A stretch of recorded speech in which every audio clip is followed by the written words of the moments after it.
Okay, in the interest of full disclosure, I started this lesson and then I was looking at the information I had in the House, and in the Senate it was old. So I just made some updates and let's try again. Okay, hopefully it'll work better this time. I think it will. We'll see. All right. In the House of Representatives, the Speaker of the House is the most important position. It's chosen by members of. Let's go ahead and just fill this in as we go along. Take your time. Don't go ahead. Don't go way far and not listen. The important thing is to listen and just type in the notes as they come. It's chosen by members of the majority party to preside over the House. It's the leader of the House. The current Speaker of the House is Nancy Pelosi because the Democrats have a majority in the House. It was previously written that they were third in line to the presidency, but I don't think the president is in line to be president. So it goes the president, vice president, Speaker of the House. So I would say second in line to the presidency. But I mean, if you think the president's in line, I guess you could see as third, but I don't. That's not how I see it. Anyway, the majority leader of the House of Representatives currently is a guy named Steny Hoyer. The current minority leader is Kevin McCarthy. Steny Hoyer is a Democrat from Maryland. Kevin McCarthy is a Republican from California.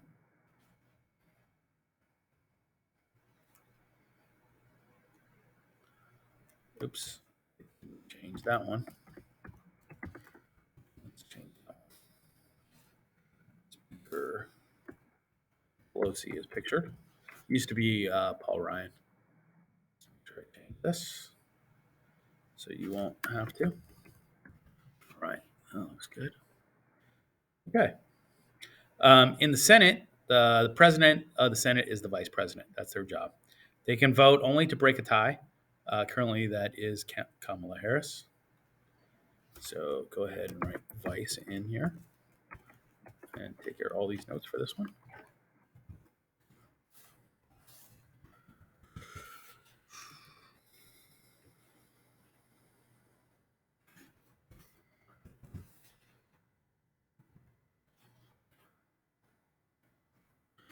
I don't know if I've told you guys, but Kamala Harris, she went to Hastings Law, same law school I went to.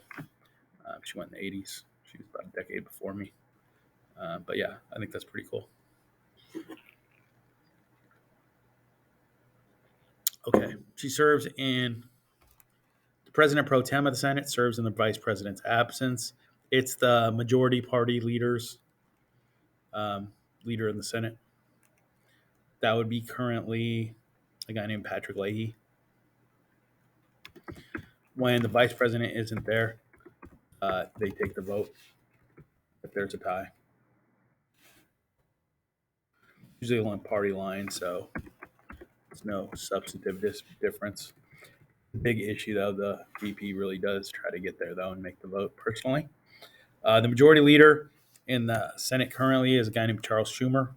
He's a Democrat from New York. Minority leader of the House, and a really important person, is a guy named Mitch McConnell, Republican from Kentucky.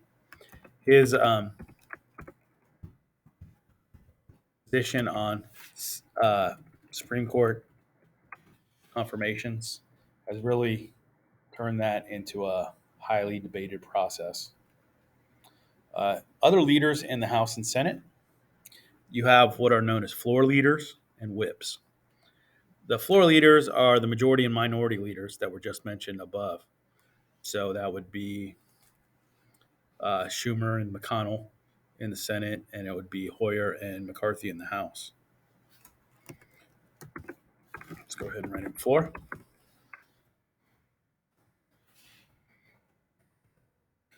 Each political party has one, depending on which party controls the legislative body. Just wanted to remind And then you have- that we have a survey today. Okay, where was I? Sorry about that interruption. Okay, floor leaders, majority and minority leaders. Each political party has one, depending on which party controls the legislative body. They're the key party members in line on legislation. They're the people that get the law bills passed on the road to becoming laws.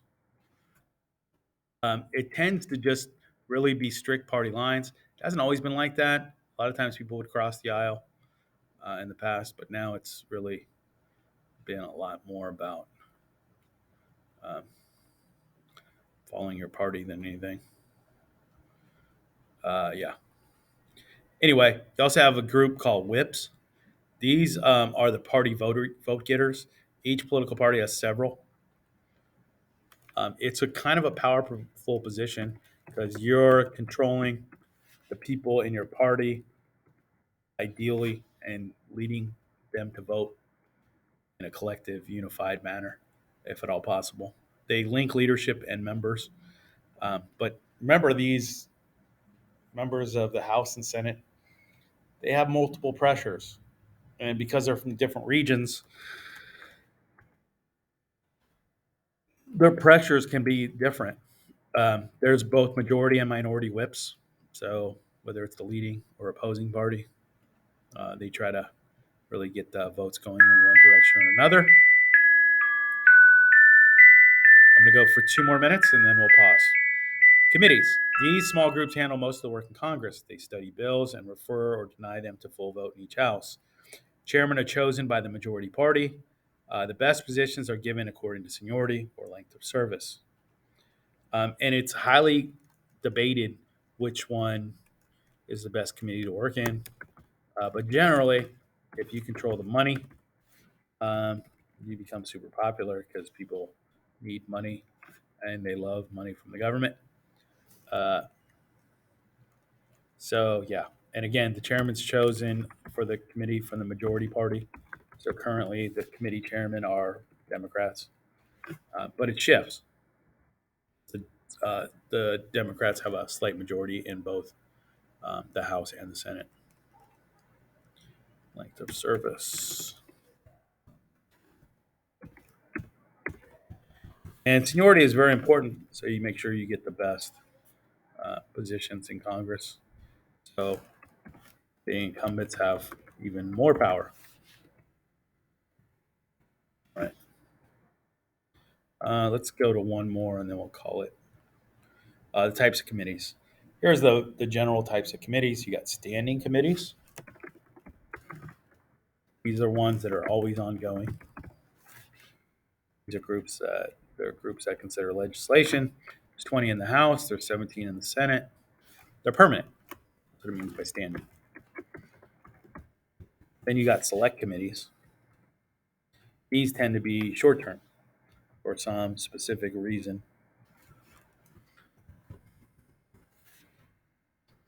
They're also called special committees sometimes. They're also called ad hoc committees because not uniformly done. Joint committees. Here you have members from both houses.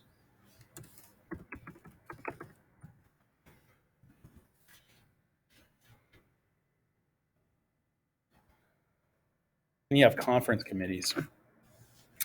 Sometimes you have the joint committees. The purpose of that is like if the Senate changes or the House changes what comes to them, they try to discuss and come to common ground on the changes. Then you get these conference committees. These are temporary joint committees to fix the differences in bills. This happens after uh, joint committees.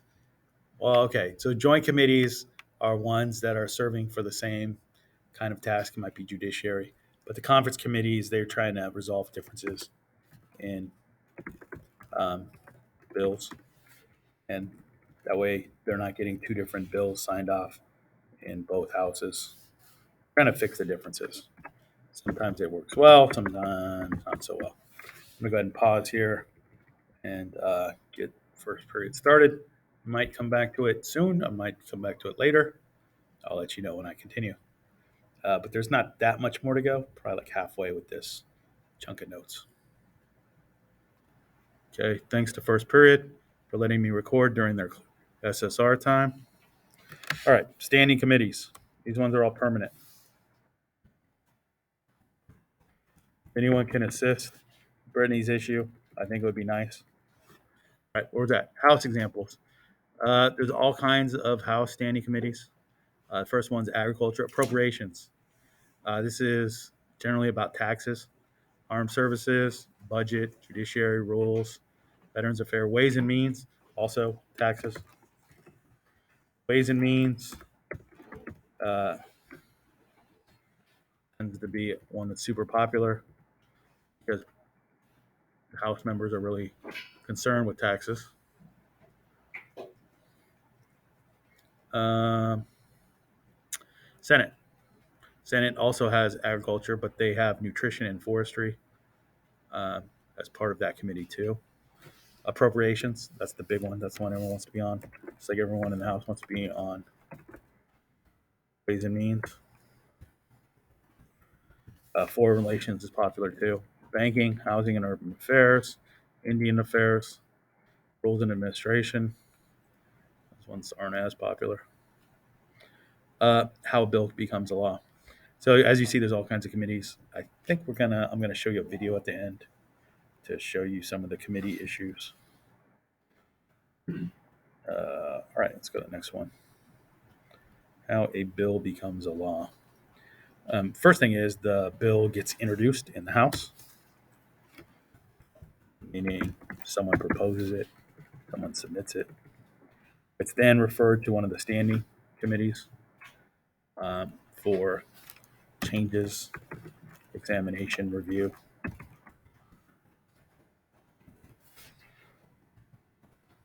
It could be even a subcommittee within the standing committee. If the committee approves, meaning they get enough votes among the committee members, then the bill gets sent to the floor for a full vote of the House after debate. So you debate it, then vote. Debate it, then you vote. Sometimes debate changes people's minds, but usually people have their minds made up. So, at least lately.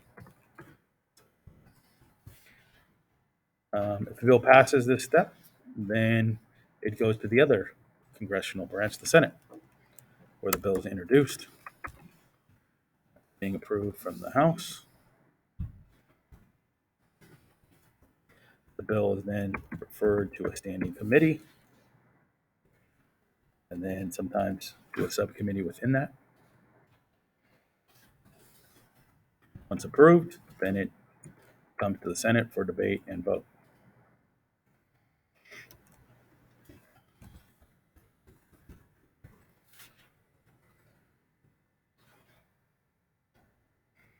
The bill passes this step, and then other things happen. Let's turn to the next slide so we don't do too much info on one slide. That is a bill wanting to become a law. The little badge means it is a bill that got certified.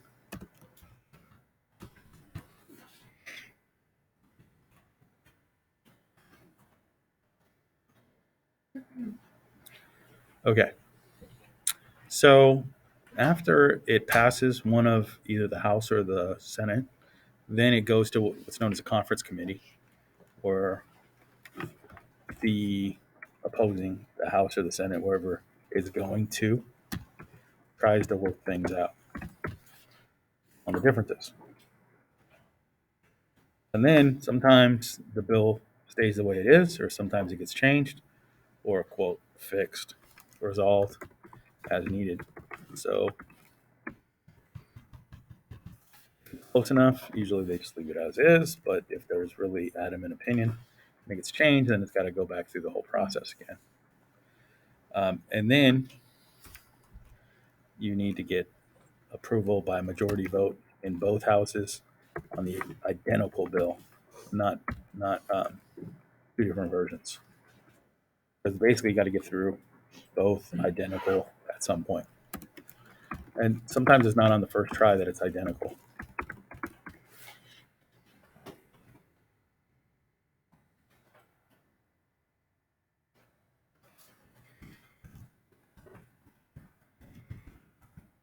Once both identical bills get passed, then it goes forward. And it doesn't just end there. It goes to the president. The president has choices. These are the four things he can do. Sign it. Boom. Law. That happens often, but not always. You can veto it. Reject the proposed bill that has been approved by a majority of the House and the Senate.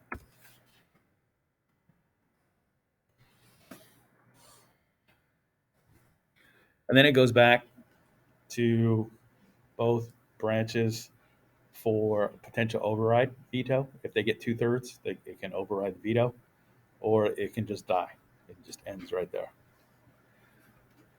You can also allow the bill to become a law without signing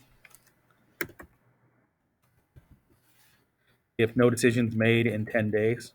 So, like the president's not approving or objecting to it. So, like by doing nothing, he's or she is approving the bill without making a position on the bill. But then you also have this pocket veto. If it's presented in the last 10 days of a congressional session and the president doesn't sign it, there's not enough time for it to get back to the both houses. So it's vetoed as a matter of fact, but not explicitly. So if you don't sign it and there's less than 10 days in the session of Congress, I think there's a fall and a spring session.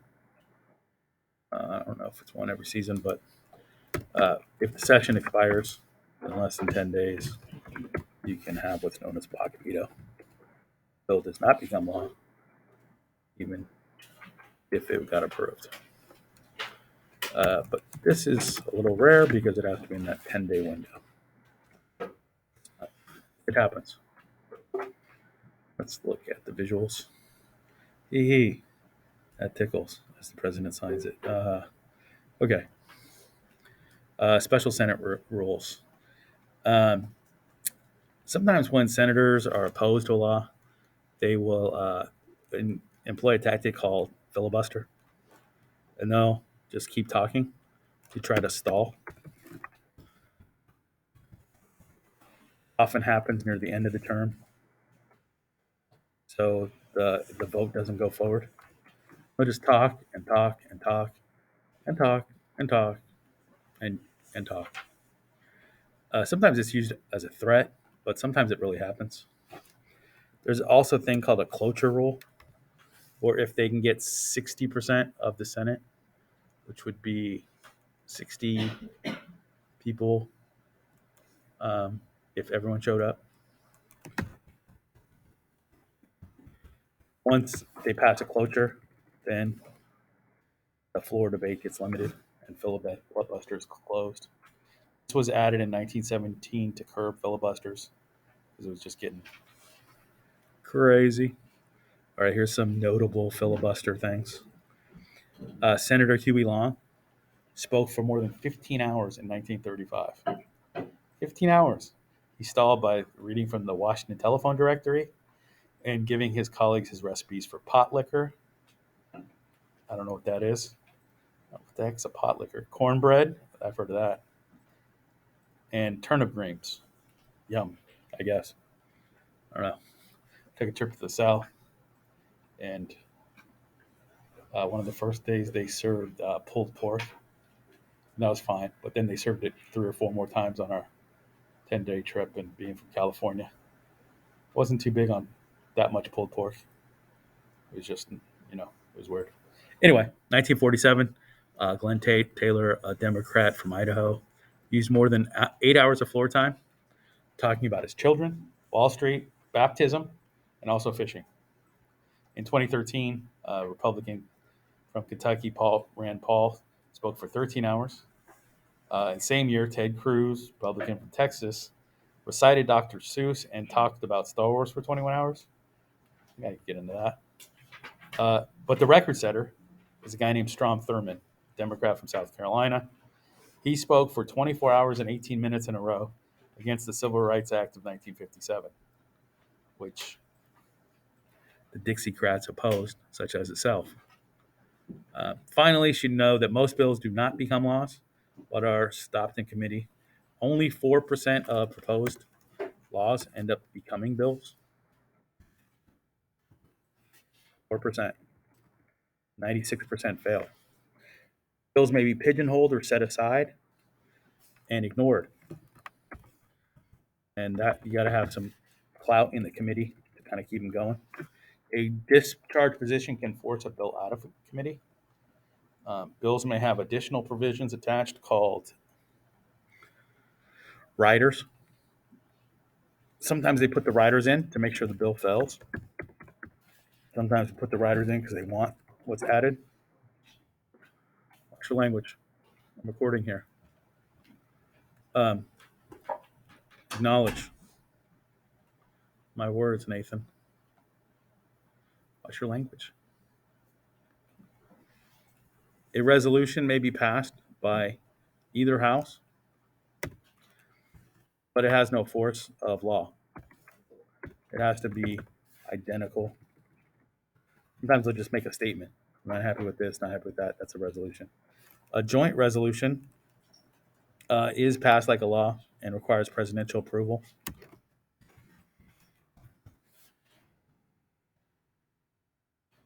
This is a joint statement.